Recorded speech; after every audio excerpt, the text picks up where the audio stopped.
হরে কৃষ্ণ। আজকে আমরা ভগবান নৃসিংহদেবের দুইটি চমৎকার লীলা শ্রবণ করব। প্রথমটি হচ্ছে এক সন্তান হারা মা, তিনি এসেছেন মায়াপুরে। তিনি তার সন্তানকে বেশ কিছুকাল আগে হারিয়ে ফেলেছেন। সেই সন্তান বাড়ি ত্যাগ করে কোথায় চলে গেছে। তিনি লোকমুখে শুনেছিলেন যে তার সন্তান হয়তো মায়াপুরে এসে থাকতে পারে। তো তিনি নিজেও মায়াপুরে এসেছেন। মায়াপুরে এসে ভগবান নৃসিংহদেবের কাছে তিনি খুব প্রার্থনা করছেন, চোখ দিয়ে জল গড়িয়ে পড়ছে। তিনি বলছেন, আগের বারে এসে আমি কত নৃত্য করেছি, কীর্তন করেছি, কিন্তু ভগবান এবারে আমার মন অত্যন্ত ভারাক্রান্ত। আমার সন্তানকে আমি খুঁজে পাচ্ছি না।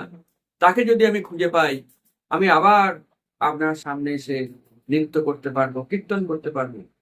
তিনি যখন এই প্রার্থনা করছেন যে ভগবান দয়া করে আমার সন্তানকে ফিরিয়ে দিন, সেই প্রার্থনা শেষ হওয়ার পূর্বেই তিনি দেখতে পেলেন যে তার এবং নৃসিংহদেবের মাঝখানে তার সেই হারিয়ে যাওয়া সন্তান দাঁড়িয়ে আছেন। তিনি সেই সন্তানকে বুকে জড়িয়ে ধরলেন এবং ভগবান নৃসিংহদেবের সামনে তৎক্ষণাৎ তিনি আনন্দে বিহ্বল হয়ে নৃত্য করতে লাগলেন এবং কীর্তন করতে লাগলেন।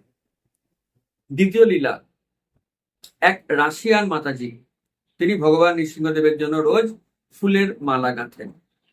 তো নৃসিংহদেবের পূজারী তার সেবায় অত্যন্ত সন্তুষ্ট হয়েছেন এবং নৃসিংহদেবের আঙুলে যে কৃত্রিম নখ পরানো হয়, তো সেই কৃত্রিম নখ, সেই নখগুলি ড্রয়ারে বিভিন্ন সেট রাখা থাকে ভগবানকে পরানোর জন্য। তো পূজারী সেই মাতাজিকে নৃসিংহদেবের প্রসাদ স্বরূপ সেই নখ উপহার দিলেন এবং মাতাজি খুব আনন্দিত হয়ে সেই নখটিকে তার ঘরে নিয়ে এলেন, রেখে দিলেন। রাত্রিবেলায় মাতাজি শুয়ে আছেন, স্বপ্ন দেখলেন যে নৃসিংহদেব একেবারে তার বিছানায় এসে বসে আছে এবং তার আঙুলের নখ দিয়ে তিনি তার হৃদয় বিদীর্ণ করে কি একটা তুলে আনলেন, কালো রঙের পদার্থ, এবং তিনি মাতাজিকে বললেন, এটি প্রেম নয়, এটি কাম। তোমার হৃদয়ে এরকম অনেক আছে, আমি এগুলো নিয়ে কি করব? মাতাজির ঘুম ভেঙে গেল। তিনি অত্যন্ত ভয়ভীত হয়ে পরের দিনকে নৃসিংহদেবের মন্দিরে এসে বললেন, হে নৃসিংহদেব, আপনি দয়া করে আমার হৃদয় থেকে এই কালো রঙের সমস্ত কামকে তুলে দূরে ছুঁড়ে ফেলুন।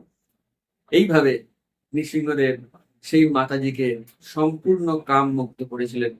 যদি আপনি আরো ভিডিও শুনতে চান, তাহলে অবশ্যই হরিবাসর